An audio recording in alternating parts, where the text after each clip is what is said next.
Hooray! It's Friday morning, and we get to hang out with Joti Brar. We're going to be talking about Burkina Faso and revolution in Africa. Maybe we'll get to hopefully World War II in Berlin. We got a lot of things to talk about. Let's talk.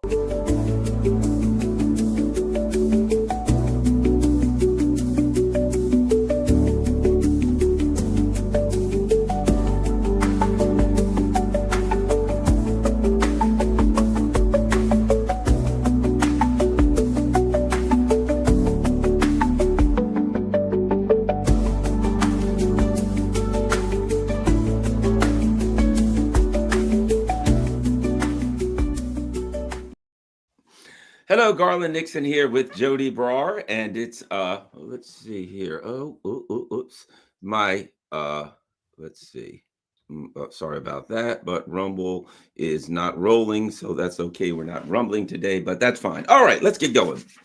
All right, we wanted to talk about. I wanted to start off talking about Burkina Faso. I thought about Gaza, and I was watching something on TV about these protests. And I thought about this in a broader, more philosophical sense. So I want to throw this at you, Joti. When I look at these protesters, when I listen to them talk, I listen to the radio, the Pacifica where I do my show. And what I hear is this. Our government, the mean people in our government are doing this to these poor, the mean people in the government, as if there were different people. Surely they do something different because these just happen to be mean. The mean people in our government are doing this to these poor, innocent people over there, right? There is no connection to, number one, that this is a system of imperialism. These just happen to be mean people that we have right now doing this. But maybe even more important, or at least equally as important, there is no connection between what's happening to the people of Gaza, between whether it's, wherever in the global south that imperialism pretty much everywhere happens to be, trying to steal their resources and oppress people and genocide them and all these terrible things, and what's happening here. Not my future is inextricably linked to the future over there. To stop them from oppressing there is to stop them from oppressing here, and vice versa. Even though the privilege, the bribery that we have from our puppet leaders is decaying, I'm still supposed to view myself as the privileged person. And as a privileged person, I'm standing up for those poor people over there. Not the people that are trying to eat them are trying to eat me too. Not I'm in the same boat that they are, being oppressed by the same people. It's, you know what I mean? I've got it made. Like the person like riding through the wealthy neighborhood, and you see the signs or something that says, I stand with the LGBT community or the poor Black people or something like that. Just going to enjoy my privilege. And one of my duties as a privileged person is to every now and then, so I'll feel good about myself, say those poor people over there, I stand for them. Your thoughts on that? Yeah, I mean, what you've pinpointed really, apart from the, as you say, the economic gap between the conditions of workers in the West and in the rest of the world, and the sort of shield, the bubble that they live inside of that protects them from an understanding of, how people really are living abroad and why. But it's very much encouraged mindset, the individual mindset of pity or charity versus solidarity. And solidarity is something entirely different, right? Solidarity is the understanding that we, in different ways and to different extents, our lives are controlled by and we are oppressed by the same ruling class, and that therefore our fights have to be joined together if we want to be successful. That is the core tenet of Leninist teaching against the system of imperialism. Lenin's had many famous quotes on this topic, but one of them, I'm sorry, I might butcher it slightly because I don't have it written on the wall in front of me, but it was something along the lines that the struggle for socialism, i.e. for working class liberation, in the imperialist core countries is a sham and a fraud unless it is united with the struggle of the hundreds upon hundreds of millions of oppressed toilers around the world. right? We have to recognize that we are facing the same enemy, and therefore we have to give solidarity to one another's struggles. That means we have to coordinate our struggles, and we have to operate them in such a way that they strengthen one another. We need those people who are fighting oppression by imperialism abroad to win. It's not just a question that it's not fair, things aren't very nice for them and they should be a bit better. It's that our ability to win a better future for ourselves and our children, to get our faces out of the dirt and live in dignity, that is actually dependent on our brothers and sisters abroad winning their struggle, defeating our common enemy, defeating our ruling classes who are keeping them in subjection, who are looting their resources and controlling their economies, and hyper exploiting them in every possible way. We need them to win. We need them to get free, because it's the massive loot they extract from the rest of the world, from the oppressed countries, which makes them so powerful against us at home. You know, all these people who complain about Big Brother and how, you know, the state's so powerful and how awful it is that the state's so powerful and we must protect our democratic rights, they entirely forget to look at the fact that the power that the ruling class has at home, you're allowing them to get by plundering the rest of the world. If you stopped them from plundering the rest of the world, if you made it impossible for their war machines and their loot machines to function, they'd be a lot weaker and you'd be in a position to bring them down at home. But instead, you let them plunder abroad, you let them throw you a bribe and then say to you how lucky you are because you don't live in the same level of dirt as a uranium miner in Niger. And for that, you must be grateful and feel your privilege. But you've allowed that situation to continue. And actually, I had a wonderful comrade, Godfrey Kramer, died more than 10 years ago now, but he wrote a poem about imperialism. He said, "On both its feet, imperialism stands." And he said, it's no comfort to us that the boot that sits on our neck is not quite as heavy as the boot that's on the neck of the people elsewhere. Like, it's our common enemy, and this is a common fight. And absolutely, we have to get ourselves out of this mindset of individual pity, charity, and conscience salving activity. Our actions to try to prevent the systematic looting and exploiting of workers in the rest of the world is not a question of feeling better about our privileges. We have to recognize that the privileges we're given are a pathetic sop compared to the future that could be ours if we actually liberated ourselves. And we have a common struggle. We are common humans together in this struggle. We're not, you know, one is not an object of pity from the other. Yes, the inhumanity of the system should inspire you to action, but not to a sense of kind of savior complex, you know, oh, let me come and make things better for you with my better education and my nice, you know, clothes and, you know, my slightly more amount of money. I can come and sprinkle some money to some poor people and I'll feel better about myself. Or maybe I'll just buy fair trade chocolate or something, I don't know, and I'll feel better about myself. But it's of course, it's a mentality that the ruling class encourages. It's something that drives me a bit potty, I have to say, in particular in the Palestine solidarity movement. I find that there's a kind of layer of nice middle-class ladies, and I call them the Church Bazaar Brigade. 100 years ago, they'd have been running the church bazaar and raising money for the poor heathen, you know, and with the same kind of lady bountiful mentality of, oh, isn't it bad? It's not very nice that things happen. We should help these poor backward people, their lives to get better. We know what they need, and we're going to, you know, send a bit of charity their way. But this is not the path to liberation, freedom, dignity, common humanity for any of us. I think you're right. I think in a weird kind of way, as an example, I've seen the Trotskyites, and I've seen even the kind of the system kind of give this okay that basically says, in a way, yeah, you can pick one, right? You can go out here and you can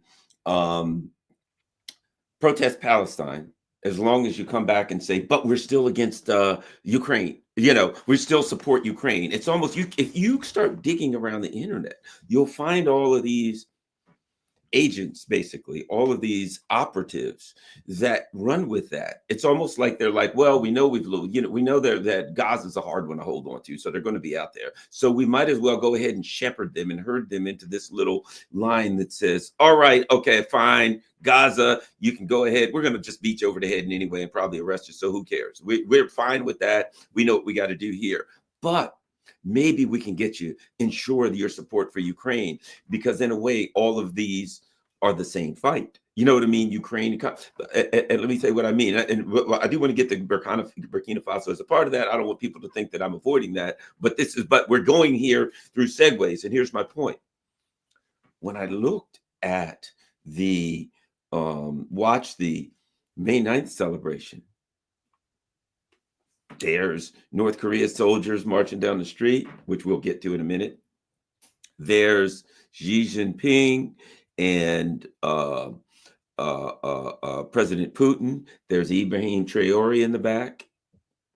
And I'm looking at it and I'm like, I'm seeing bricks. I'm seeing, not that all bricks is, there's certainly some issues there, right? But what I'm seeing is a different world. I'm seeing people who are standing up to imperialism. Anyway, your thoughts?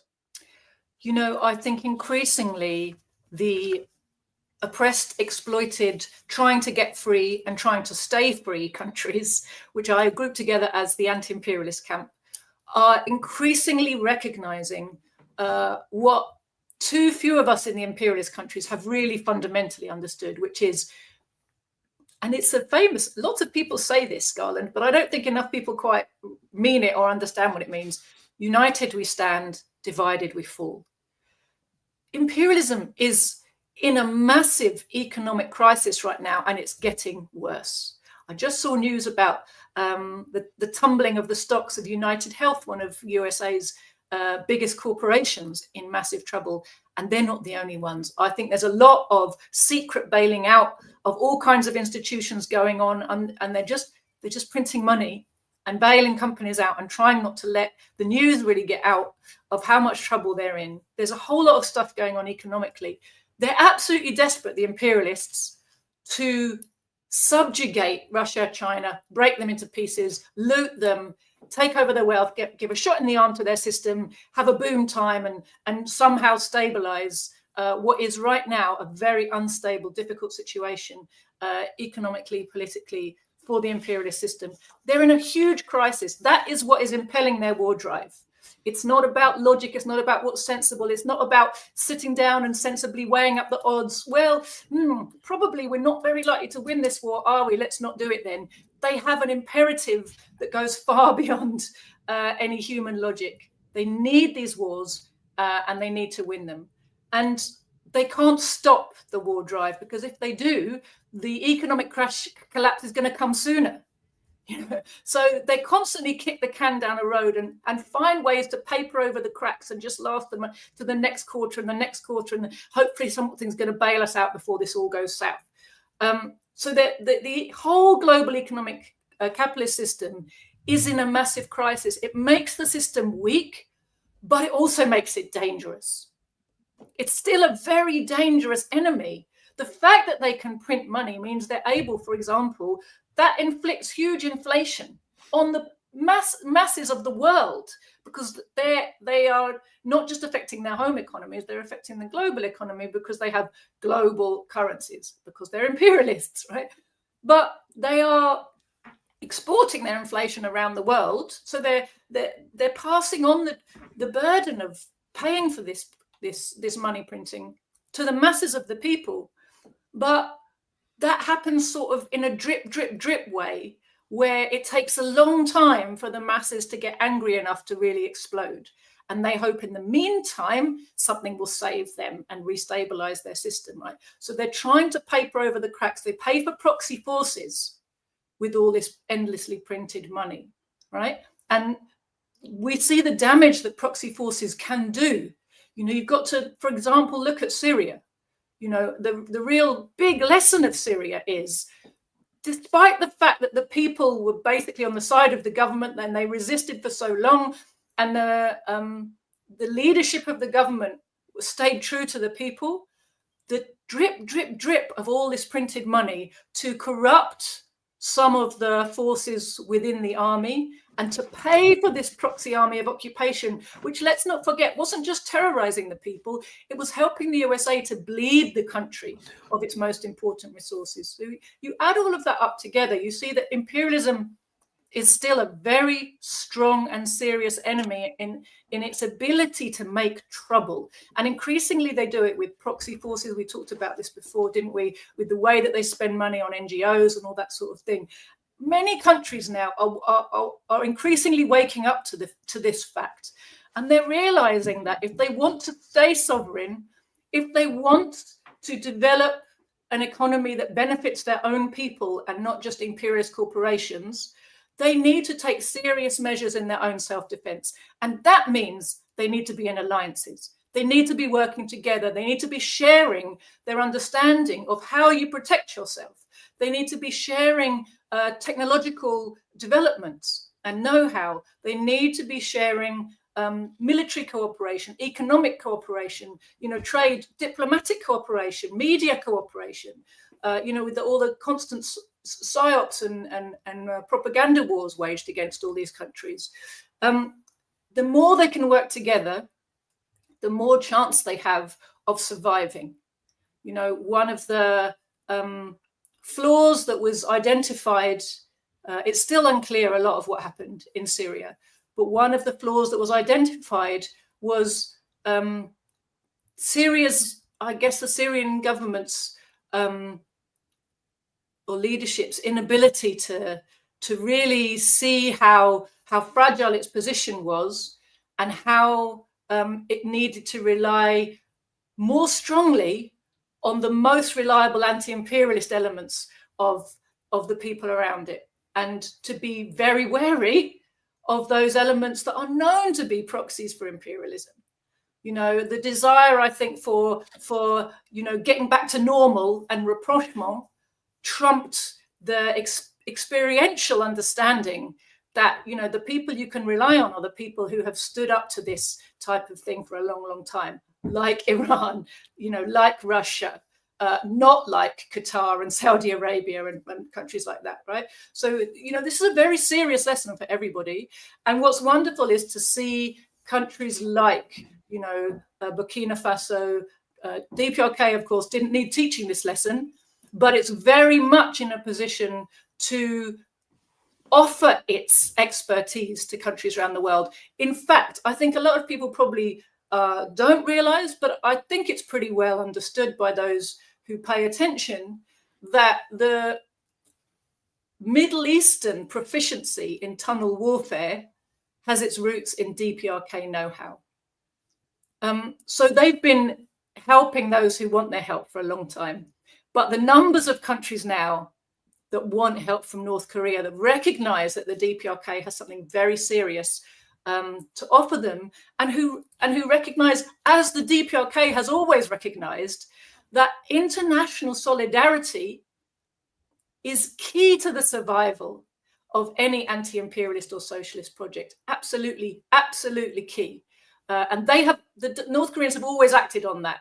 But it's wonderful to see more countries opening up to that and allowing them to help in a way that bolsters both sides enormously. One of the things I think is interesting is, and let's get to Burkina Faso. Russia recognized the importance of building this coalition, anti-imperialist coalition, I believe. Not that Russia's perfect, but they are very, very critical node in the network of anti-imperialism right now. They allied with North Korea, and they said, we're going to, it's obvious North Korea is getting much stronger militarily and economically. People are going to Russia, working, being paid, sending money home. They've made it clear, we're going to help North Korea build their military. We're going to help North Korea build their economy. And they understand, for us to survive, we got to have them here. Yeah, okay. And now there are numerous articles, enough that I'm starting to suspect that it's true, valid. There is some validity to it, that North Korea is sending some troops to Burkina Faso to help protect Ibrahim Traore, the revolutionary leader, who is both. I would say this as a traditional leader, he's very important to Burkina Faso. Symbolically, he's incredibly important, not just to African revolution, but the revolution period. Your thoughts on this thing that's happening where Russia says we got to have North Korea, and North Korea is not a big country, but they got a good military. We got to have them or we can't make. It's obvious they're like, we got to have them or we can't make it.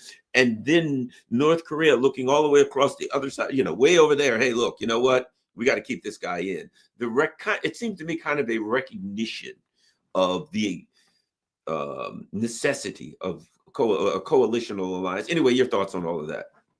100%. So I'm pretty sure it's a true thing. 700, what I've understood, 700 commandos have gone from the DPRK. I wrote a couple of notes down, so excuse me, I'm going to look at my bit of paper. 700 commandos have gone from the DPRK to Burkina Faso. And they've got apparently 3 kind of strands to their mission. So one is to protect Traore and other leaders. Now, your viewers might not already know, I'm sure lots of them do, that there's been an escalation in the number of serious coup attempts and assassination attempts against the Traore leadership. And those aren't going to stop. The imperialists are desperate to get rid of Traore. They're going to do everything they can. And because then they have failed to mobilize a ground force to try and do an invasion or military operation that way, that it's going to come through backdoor coups and assassination attempts. And those are not going to fade out. They're going to keep coming. You only have to look back to how many assassination attempts did the USA do against Fidel Castro? It was like infamously, in the hundreds. They won't stop because, the key to the continued stability of their system is keeping everybody under the heel. And Burkina Faso right now is putting not only Burkina Faso out of reach of imperialism, but increasing sections of Africa. And it's putting all the people of Africa, the struggle in Africa against imperialism it's set a fire under that. This is going to be very, very catching. And for that reason is absolutely terrifying the imperialists. So they've been sent to protect Traore. That's one aspect of the mission, but also to protect vital infrastructure from sabotage. I'm going to read to you in a minute, if you'll let me, a list of things that the Traore government's done in just 2 years in Burkina Faso. And of course, all of that, while the country is also still full of West-backed terrorists, of course, much of what they build or try to do for the people is vulnerable to attack by these enemies of the people who are on their soil. I mean, they're having big successes against these terrorists, but it's an ongoing problem that they're there, right? And so protecting vital infrastructure, oil infrastructure, transport infrastructure is super important to enabling them to carry on building a better life for the people of Burkina Faso. And then the other thing that they're there to do is train local security forces. And because the DPRK is expert in guerrilla warfare, it's also expert in coup prevention. Apparently, it also has very good. We were always taught that DPRK has no technology, aren't we? But apparently the DPRK has very good encrypted security comms. So they know how to separate. And of course, they've developed their stuff completely separately from the West. So they know how to run communications in ways that the West can't monitor or interfere with. So various things that they're bringing into this situation, massively helpful for the continued trajectory of Burkina Faso as a strengthening anti-imperialist node in Africa, in the Sahel, in Africa, and in the world. there's been a rapid escalation of threats, as I said, lots of assassination and coup attempts. So this is really, and like I said earlier, this recognition of the importance of internationalism is really important. What you see from the North Korean side is that they don't come along with their NGOs and their businesses and write a load of contracts and conditions. They understand, number one, it's their internationalist duty to help fellow anti-imperialists to survive against imperialist onslaught. And if Burkina Faso is willing to receive its expertise, they're willing to give it. But there is something that the North Koreans also get, and it's the same that they got from Kursk, which is they have probably one of the biggest, most dedicated, most ideologically unified and cohesive armies on the planet. They're a very serious military force. But of course, the young soldiers have not fought in a live warfare situation, and they haven't fought on the modern battlefield with all these advanced drones and what that's actually like to face them. So getting combat experience on the front lines, one in the, so in the Sahel, there's constant anti-terror operations going on there. And in Kursk, the modern battlefield of NATO armies versus Russia, is something that you're not going to get anywhere else on the planet, right? So for the DPRK, let's not forget that back last autumn up until the new year, there was a constant string of provocations that can only have been set in train by the USA to restart the Korean War, essentially. We talked about it before. There's no doubt in my mind that the USA was driving that. No doubt in my mind that what they were trying to do was restart the war and wrap it up in a propaganda narrative that said the DPRK started it, just like they did with the Korean War in 1950. So, they did a whole load of provocations. And then finally, when the DPRK was forced to respond to something, they went, oh, they started it. The North invaded the South. Although, as I always say, I don't know how you're supposed to be able to invade your own country. But anyway, put that aside. They make these, they're very desperate to be able to sell to the rest of the world that their aggression is defense. Because the world won't wear aggressive war if it's just, presented as it really is. So they always have to wrap it up in a narrative. And so even though they really want the war to start in Korea, they need to do it in such a way where they can present it to the world like, oh, look, these crazy North Koreans did this provocative thing and they forced everyone, oh my goodness, now we all must come together and defend poor, plucky, democratic South Korea, our proxy fascist dictatorship, right? Where have we seen that before? This is a kind of time-honored, well-worn, and frankly, a somewhat hackneyed playbook at this point, but it doesn't stop them, does it? Rolling it out, because they have obedient media in the West that just recites what they're told to recite. That's why we call them prostitutes, right? They get well paid for simply repeating press releases as if they're facts. And that keeps a lot of Western populations oblivious to what's really going on. So this is, something very important for the Koreans to have this battlefield experience. On the one hand, they're doing their internationalist duty and they're strengthening the worldwide camp of anti-imperialism and therefore weakening their common enemy. And the Koreans understand this almost better than anybody else, the importance of fighting together to weaken our common enemy, right? That's the only way that the DPRK's socialism can also survive, right? They've worked really hard to build a good life for their people, been resilient against so many things. They are, at this point in time, the DPRK is now the world's longest lived revolution, socialist revolution on the planet. It's like, I lose count, 76 years maybe. So, it's really, really important to humanity. But of course, for the DPRK's people, it's very important that their way of life survives and they're allowed to continue building themselves a secure, sovereign and decent existence. So they understand the importance of fighting together against your common enemy. And they understand fundamentally that either you stand together or you fall alone. And Syria, I think, has reinforced that message in a very painful way in recent times that felt like a debacle, a catastrophe, a tragedy that absolutely didn't have to happen at this moment. You know, when you think about how much stronger the anti-imperialist camp is, how many potential friends and allies Syria had, it was coming out of the period where the sanctions could have, you know, continued to do so much terrible damage. But you see how sanctions and starving a population is such a terrible weapon. You see why it's so important that Venezuela works so hard to keep its people motivated on the side of the revolution and understanding that they're fighting imperialism, because otherwise the drip, drip, drip of the hardship that's put on the people because of barbaric, strangulating sanctions, that demoralizes people, and you'll end up with more people who are prepared to sell out the country, you know, just to, you know, to put a bit of food on the table for their families.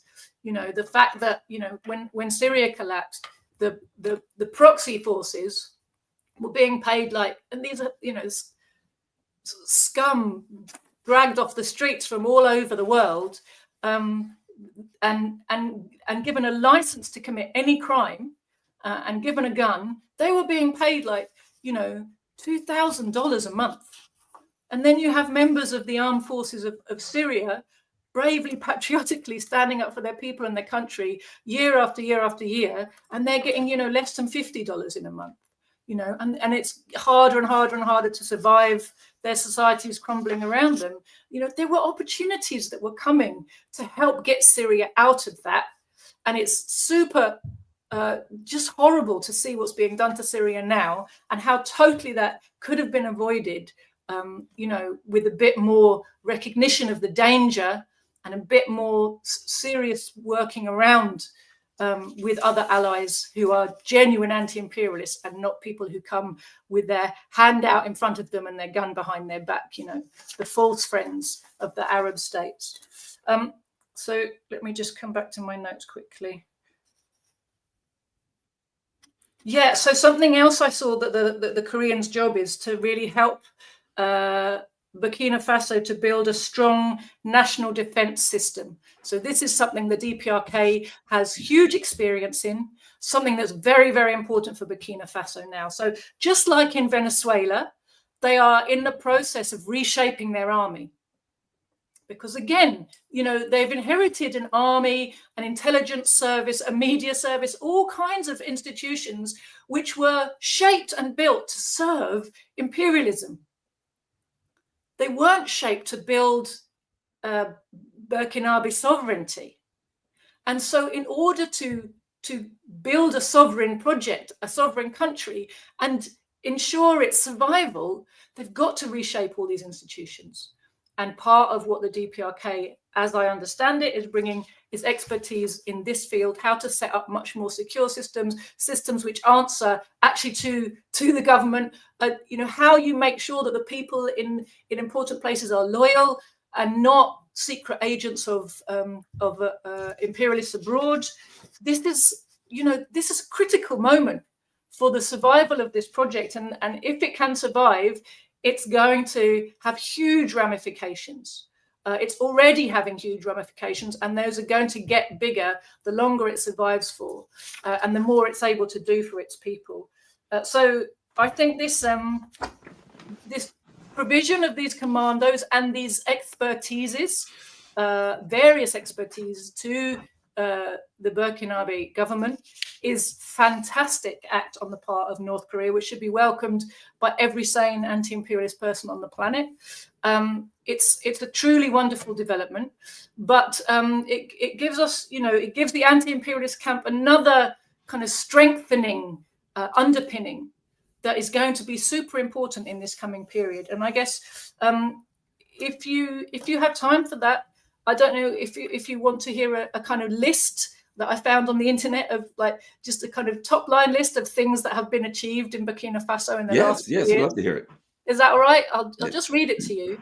I did not make this list. I just found it on the internet. But, you know, it's very significant. It's just 2 years under President Traoré. So the GDP has grown from 18 to 22 billion. Loans have been rejected from the IMF, the World Bank. The salaries of ministers and MPs were decreased, but the salaries of civil servants who actually do useful things for the people went up. Burkina Faso's local debts were paid off. New industrial plants have been established, so a tomato processing plant, a gold processing plant, a cotton processing plant. So they're looking at ways that they can begin to add value themselves rather than exporting their raw materials for the bottom possible price. Super important, obviously, for the development of their economy.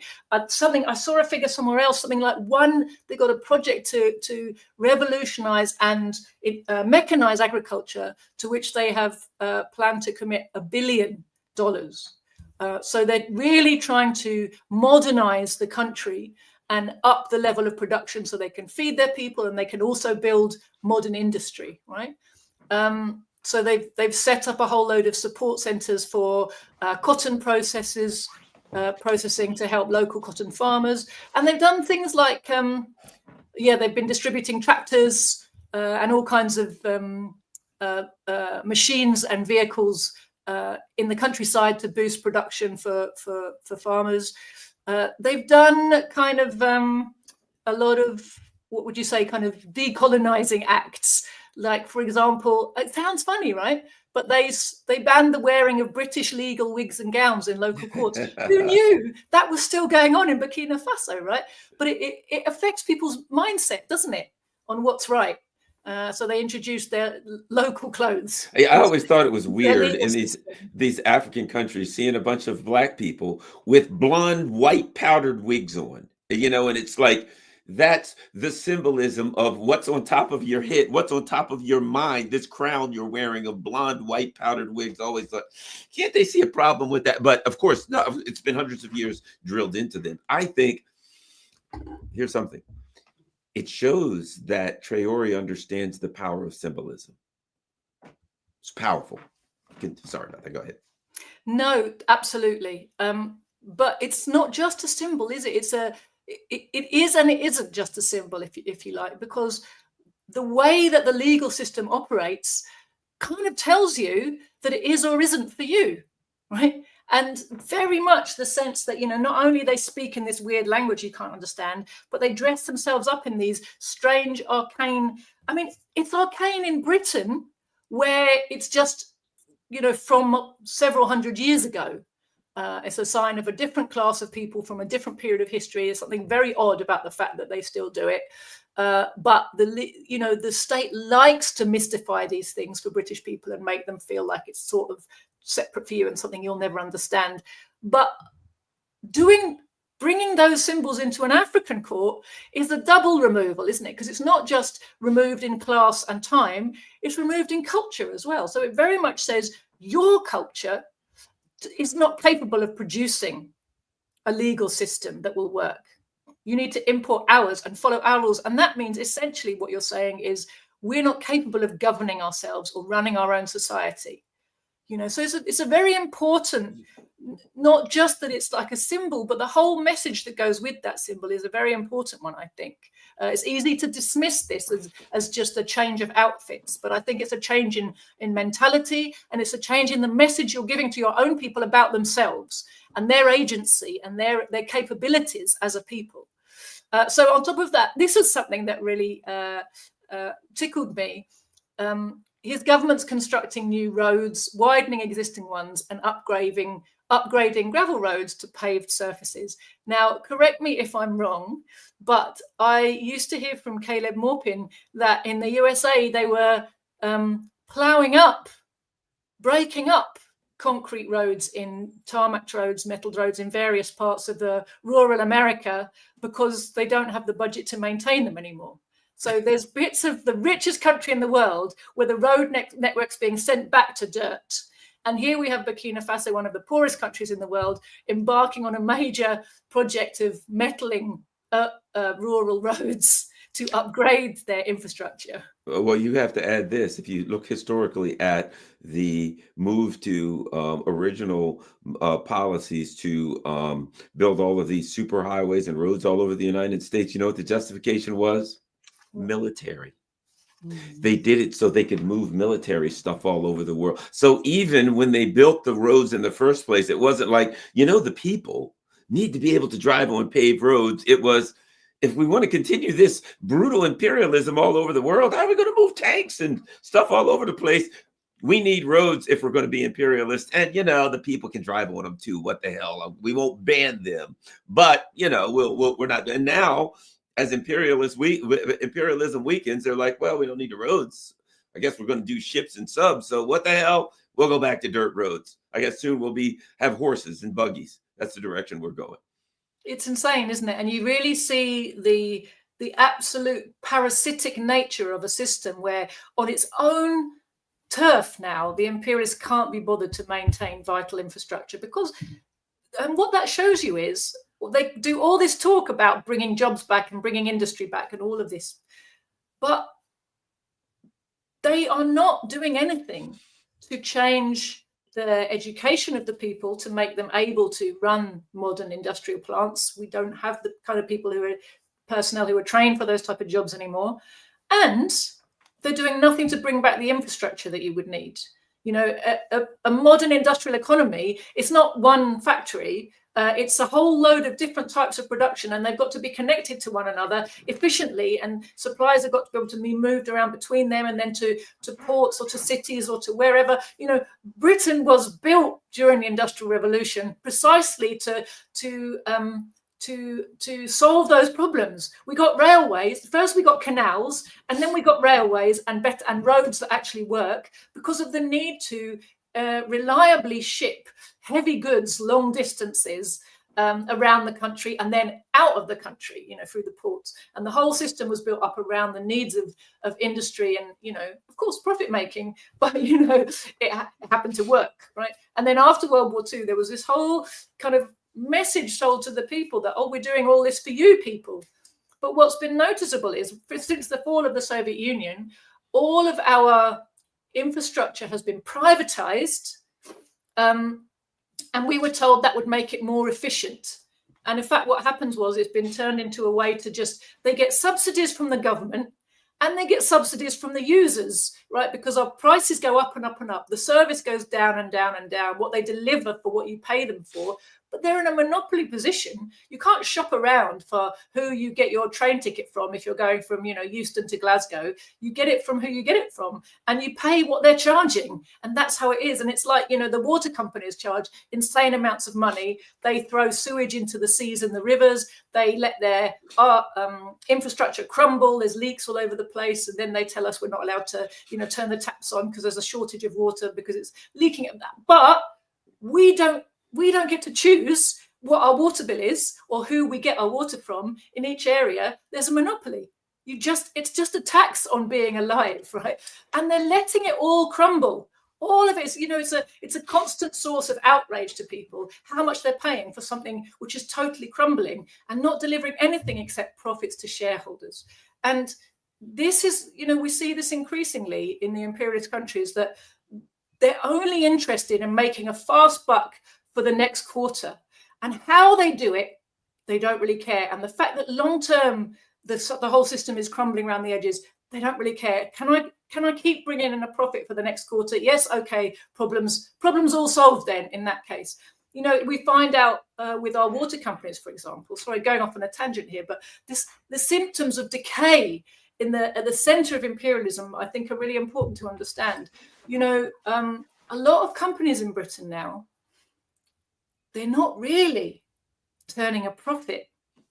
What they've been doing is borrowing on collateral of what they officially are worth or what they own, because money has been essentially free because interest rates were so low. So you just take out a massive loan and you don't have to worry about how big the loan is because there's no interest to pay or hardly any interest. And they've been using debt to finance dividend payments. So that makes the company look like it's still viable. But of course, what they're creating in every case is a massive debt hole. Like, none of this is sustainable in any way, Garland. And at some point, there'll be a scandal. A company will start collapsing. They'll go to the government and go, whoops. And the government will say, too big to fail. We got to print some money and bail you out. and they stagger along. But this is a system which is absolutely holed below the waterline. And this brings us back to the central question of today, which is we have to understand that the only way this system survives is if it gets its way and destroys every country that's standing up for its own people. And are we going to be such idiots that we sit on the side and let that happen? Are we going to let the imperialists just do what they want around the world? Are we going to let them continue sending proxy forces and weapons against every people that tries to get free so that it can shore up its senile, decaying, decrepit rule by carrying on, having another orgy of looting? What will happen if we let that happen? We're only going to get back to here again in a few decades, maybe even less, but it will be on the back of an ocean of bloodshed. But this is literally the choice that faces us. Either we recognize the system has to go and we have to fight it from both ends. It's absolutely not good enough to see all of the developments, all of the bravery, all the struggles on the front line of the oppressed and free peoples of the world who are supporting one another, who are doing everything possible against imperialism, for us in the imperialist heartlands to go, well done, good job, lads. Yeah, I'm enjoying my cup of tea here. Yeah, I'm watching Garland, and Joti. Always good. Thumbs up. Carry on, everybody. Well done. And see you on the other side. No, we have to. We got a job to do, right? Because fundamentally, the imperialist system is going to get it's being weakened, and we have to welcome that weakening, and we have to help the workers in our countries see that it's to their benefit. That's happening, and they must support it in every way possible and not join the imperialist effort to crush those countries and those peoples. But we also have to recognize this system is not going to go until it's pushed from both ends. Both ends.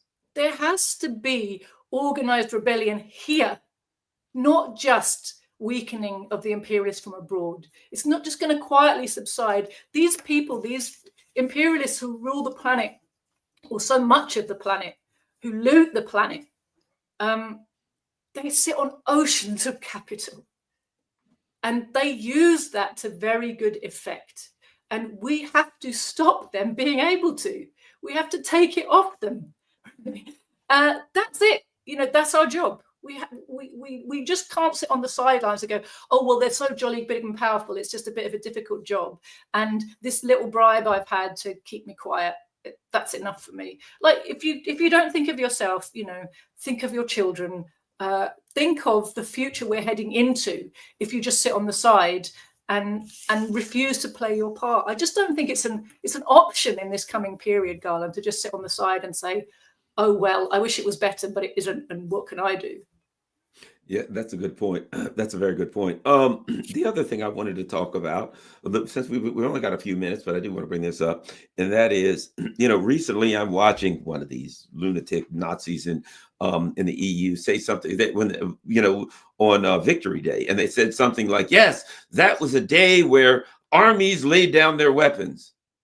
No, that's not what it was about. Actually, it was about what it apparently is the temporary defeat of fascism, which of course they are an integral part and supporter of. And what we're seeing is this: World War II did not end. World War II did not end. People are saying we're in World War III. No, we're not. We're in World War II, and we're seeing it wherein the European ruling elite said, well, what are we going to do with they've snuffed out our Nazis in Berlin. I know, let's just hide them over in Western we'll hide them in Western Ukraine and continue to nurture them, and then when we feel like we can strengthen them up again, we'll throw them back at Russia again, right? And watching the Victory Day parade, something was interesting, and that was we haven't heard really China talk about the sacrifice they made and the integral part of the fight against fascism. And China's, as they rise, it appears that the importance of that struggle that they were in is rising within China. They're starting to look at Russia. Russia's saying, ha, ha, ha, we've knocked the fascists down before and we'll knock them down again. We're not scared of them. And China's seeing the fascists coming at, and they're like, yeah, we're in, us too.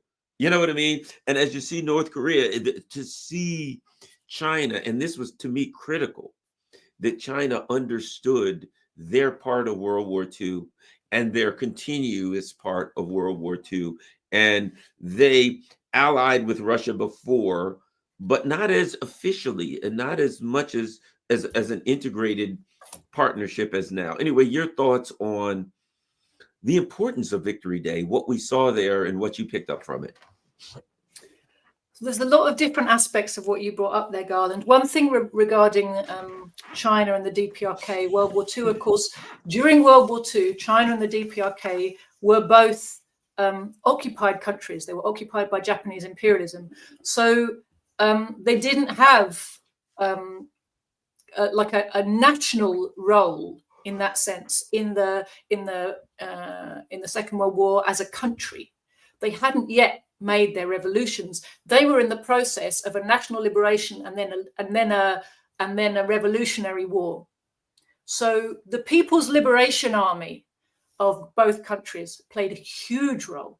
And the Chinese people's sacrifice against Japanese imperialism and the Korean people's sacrifice against Japanese imperialism was immense, absolutely immense. But of course, the Chinese Revolution didn't happen until 1949. Korean People's Revolution, I think, was 1948. So, you know, they came onto the world as socialist states after the end of World War II through the process of fighting Japanese imperialism and developing their revolutionary forces through that time, and very much in tandem with one another. You know, Korean revolutionaries fought in China, Chinese revolutionaries fought in Korea. They were absolutely brother nations, brother peoples through that entire period, and they consistently came to one another's defense because they understood their revolutions were totally entwined. That situation was undermined by the Sino-Soviet split, and it was undermined especially by the fall of the Soviet Union. And, you know, one of the bleakest periods in the DPRK's history was when it really, as a socialist country, was standing alone. And countries that should have had its back were allowing themselves to buy into Western propaganda against the DPRK. Too many people in Russia and in China have sucked up a lot of Western propaganda against the people, the state, and the system of North Korea. I've met good Chinese communists who will be sort of slightly sneery about the DPRK. And this is a real failure of the Chinese system, that they allowed that to happen. And I'm very, very happy to see that they have moved away from that and increasingly are deepening their ties and recognizing that this is a lie machine, you know, of the imperialists, and that playing along with the imperialists in the hope that they won't target you is a failed strategy. They will target. The one thing I've always loved North Korea for is the DPRK, more than any other country in the world, has absolutely refused at any moment in its entire liberated history to bend the knee. They say what they think. They vote the way they want to. They never compromise on their principles. In the UN, I mean, they never compromise on their principles. They never say yes when they mean no. They never go kind of quiet because, you know, that will keep the imperialists happy. They say what they think. They do what they want. They get on with building their country. And they're impervious to Western propaganda campaigns to demonize them. They just carry on. They'll be friends with who will be friends with them, you know. And for the rest of it, well, you know, if you want to make trouble for us, well, we'll just get on and do it ourselves. And they, you know, the Juche philosophy of self-reliance have served them in that regard very well through an incredibly difficult period, right? When the whole world was really felt like it was out to get them, was demonizing them, was, you know, the West says North Korea is isolated. What they mean is we are doing everything we can to isolate, starve, and strangle North Korea.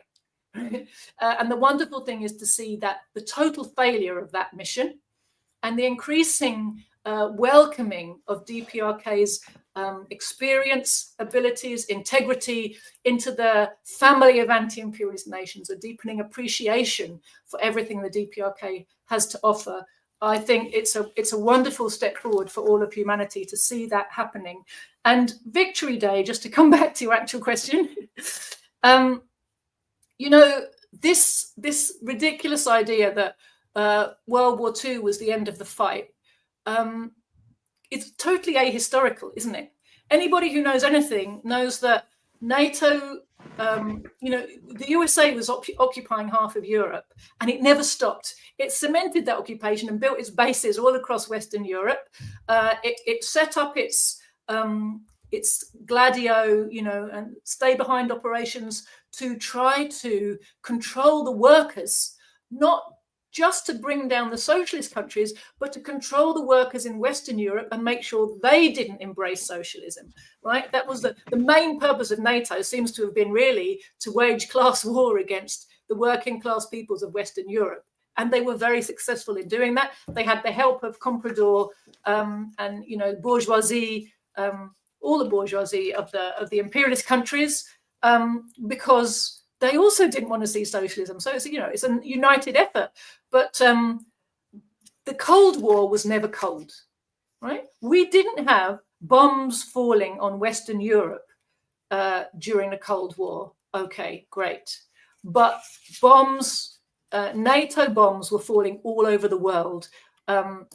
Really, they never stopped. But certainly from the Korean War onwards, that was 1950.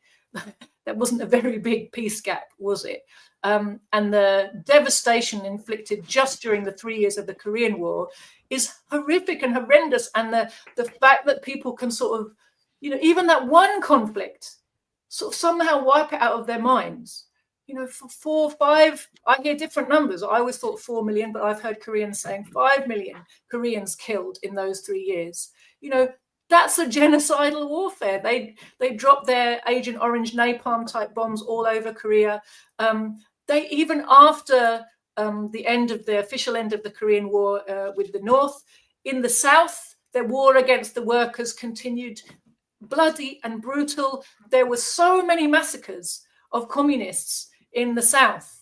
Communists and anti-imperialists and all the rest of it in the South in the decades following the end of the Korean War, under what's supposed to be liberated, democratic territory, basically been a colonized country, the South, a colonized region ever since, and suffered tremendously. And that's been a story that's been repeated in so many parts of the world. So I don't like the term Cold War. I don't think it was ever cold. Huge amount of bloodshed all over Asia, Africa, and Latin America, particularly aimed at making sure the people don't get themselves together to become sovereign and independent, anti-imperialist, and God forbid, socialist. Let's not forget, most of the bloodshed was directed during that whole period against communists and communist-aligned forces all across the oppressed world, who were trying to follow the example set by the Soviet Union and China and the DPRK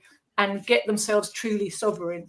So the Victory Day in itself is a tremendous watershed moment.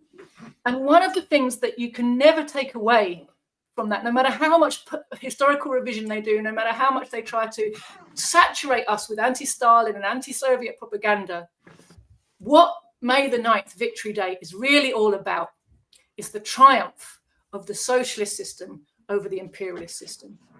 That's what happened on Victory Day. Huge, all the people who made the biggest sacrifice during World War II were communists or communist-led, whether they were in the Chinese People's Liberation Army or the Korean People's Liberation Army, whether they were in the Red Army and the Red Forces, whether they were in partisan forces behind the lines in Eastern or Western Europe or across Asia. They were all led by communists. They were unified by their struggle for genuine liberation from imperialism. They were unified by a hatred for imperialist created fascism and everything that brought to the people. And we have to remember, fascism is the offspring of imperialism in crisis. Fascism is the way it keeps control over workers who were trying to get free. And it does it at home and it does it abroad, right? But fascism didn't go out of the world. Right after the defeat of the Nazis, we know that Churchill had a plan to rearm the Nazi army and invade the Soviet Union and to drop nuclear bombs on a whole load of Soviet cities. What stopped him wasn't that he wasn't capable or he didn't want to, or his government or his ruling class didn't want to. It was that the masses of the world wouldn't wear it. The prestige of socialism of the Soviet Union was just too high.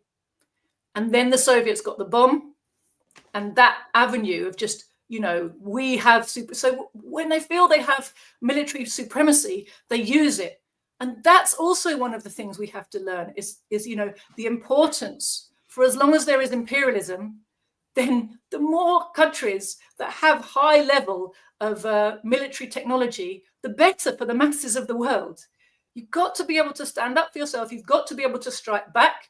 If the ruling class thinks it can attack you with impunity, it will do so.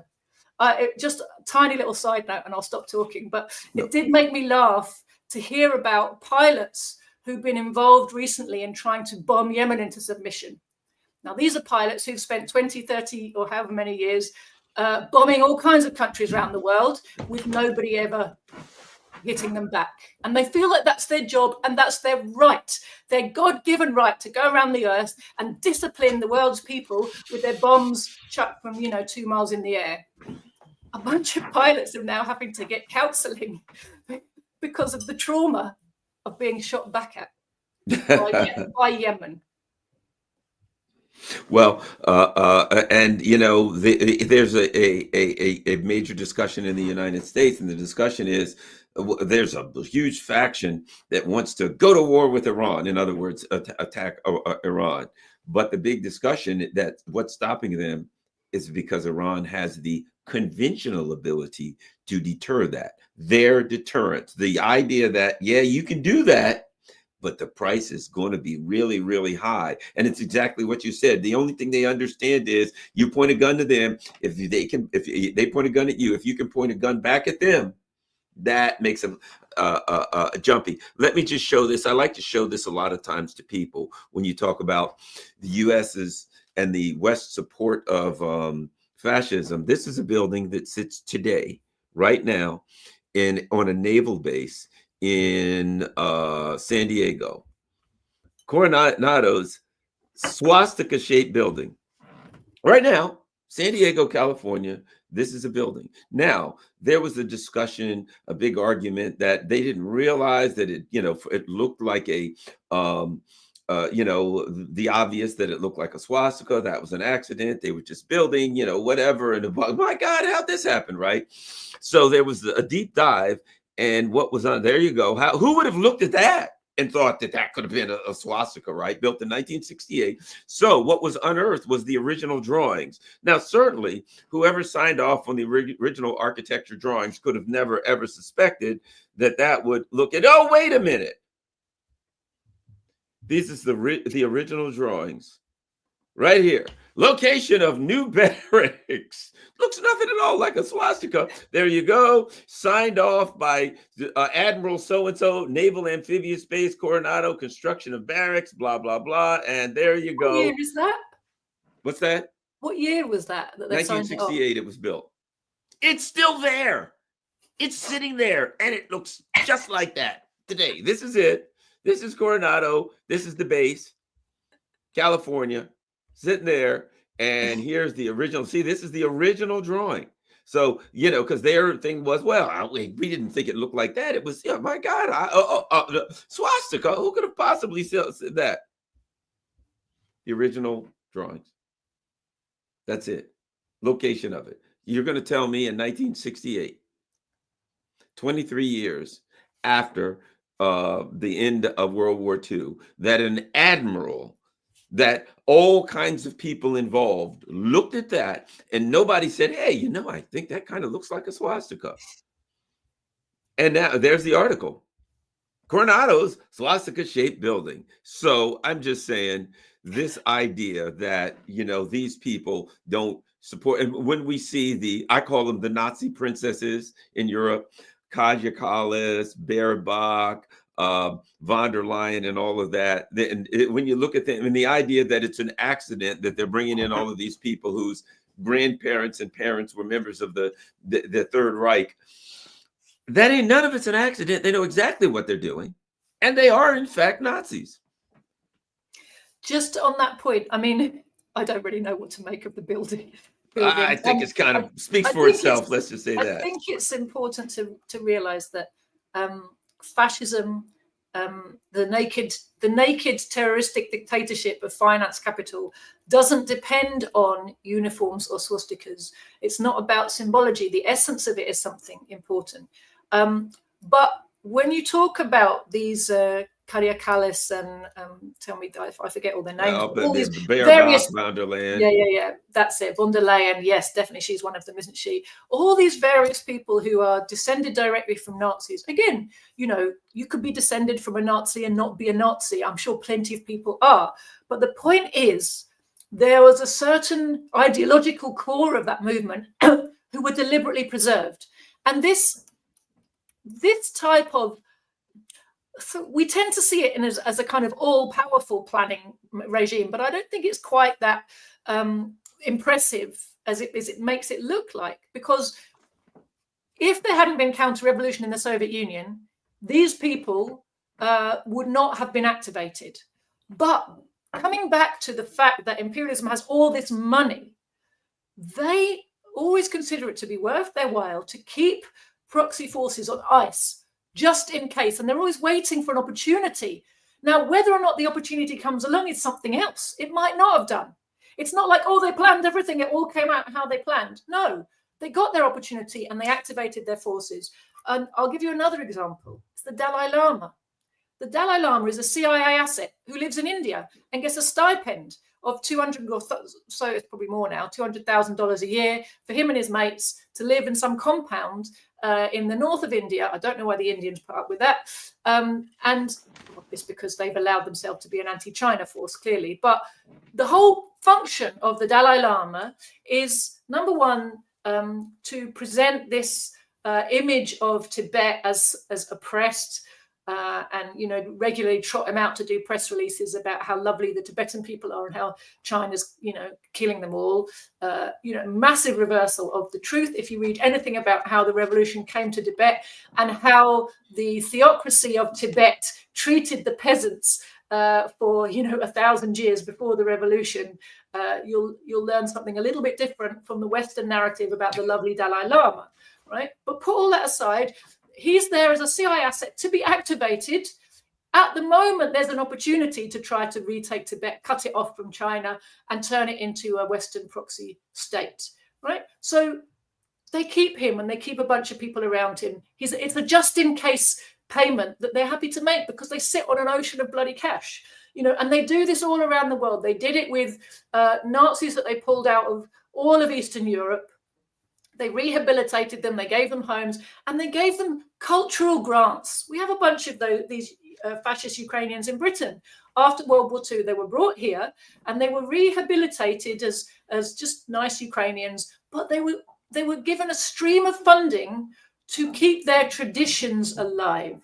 It sounds like what you're talking about is Ukrainian folk dancing or something. No, what it meant was Banderite fascist traditions, to bring up their children to be loyal to Banderite fascism. That's what they were getting their cultural funding for. It's the same in Canada, same in, I think, Australia, same in USA. You know, they're scattered around the globe. But this money, that's what the investment was. It's a just-in-case payment. If we get the opportunity, we'll activate them. And they had groups like that from every part of the Soviet Union where fascist collaborators had operated alongside the Nazis. The Soviets gave them the correct justice, right? But where the Allied forces, the imperialists of Britain and America could, they got these people out and made them their servants, you know? So this, again, it's a really important lesson in the nature of the system. Not that it's all powerful, but that it's cunning, it's dirty, it'll commit any crime, and it will use its money to bribe people who are bribable, to try to keep its senile, decrepit rule going for as long as possible. Yes, I'll end by saying this. It is my, and I've heard a lot of people say it, but I'm a big believer in this. The imperialists are not stupid. They know they lost the war in Ukraine. They're not stupid as they appear to be. They are probably willing to compromise. Here's the one thing they'll never, to me, the one thing they're pushing, they're fighting against. Why do they want to get troops in Western Ukraine? Why is it that they're trying to denazification? That's their big fear, because it was knocked out in Berlin and they were able to keep it in a nice little corner, as you said, ready to be activated when they could arm them again and go after their enemies again. And the Russians know that. And the Russians are like, you know what? We're going to finish this thing off once and for all. This little corner that they've been hiding next to us, a little too close for comfort. That would be denazification is the end of World War II for at least in Europe, in the, in that theater. Okay, there are various theaters. They want to move it to the Pacific theater and this theater and that theater, but in that theater, the Russians want to end it by denazification. That is the critical part for the Russians, and that's also all the other things they could talk about. But that denazification business is what horrifies the Keir Starmers et al. Of the world. Absolutely. They do not want to see their proxy forces uprooted because, as you rightly say, they have had to, in a realpolitik way, just recognize, okay, this isn't working in this way at this time, but their need for and their urge to destroy Russia and China remain. They had a majority of the ruling class of the Anglo-American imperialism had persuaded itself that the way to destroy China was through Russia. And they told themselves Russia was the easy target, and we'll get Russia, and that will give us a big boost, and it will also give us a base from which to attack China. And not only will have a physical base to attack China, but China will have lost a major ally, and the whole thing, will be a much better then balance for us to take on China. And they convinced themselves that the way to kill China was to kill Russia first. Their sort of stepping stones theory that they always have, right? Well, it hasn't worked, but they're still desperate to bring down China. So they've done this, renewed Obama's pivot to Asia.